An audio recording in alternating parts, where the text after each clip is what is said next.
Les États-Unis ont franchi la ligne qu'ils avaient juré de ne jamais dépasser, et le titre expose ce choc sans détour.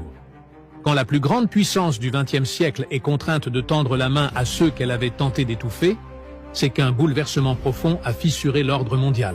La Chine et le Venezuela, autrefois traités comme des pièces sacrifiables, voient désormais Washington reculer d'une manière que personne n'aurait imaginée.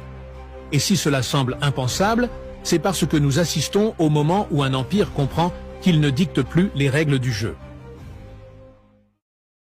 Washington n'avait jamais imaginé devoir prononcer ces mots, supplier ses adversaires géopolitiques pour éviter que le moteur de son économie ne cale. Pourtant, c'est exactement ce qui vient de se produire. Pour la première fois depuis des décennies, les États-Unis ont été contraints d'offrir un accord que personne n'aurait cru possible.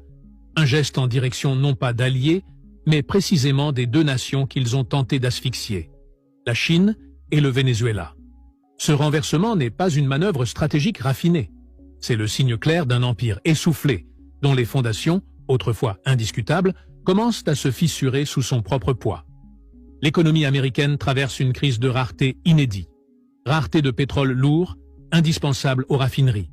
Rareté de liquidités, au point où l'État doit désormais convaincre n'importe quel créancier de financer ses déficits.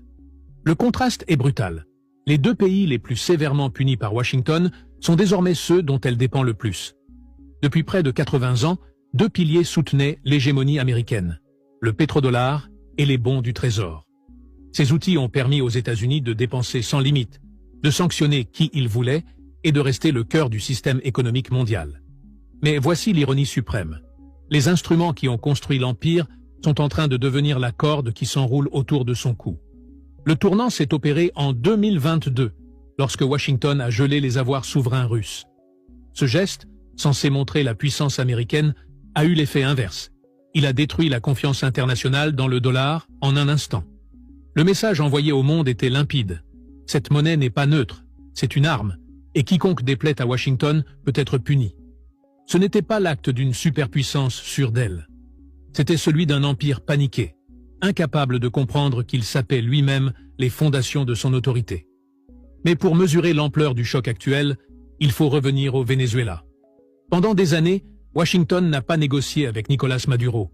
Elle a cherché à le renverser.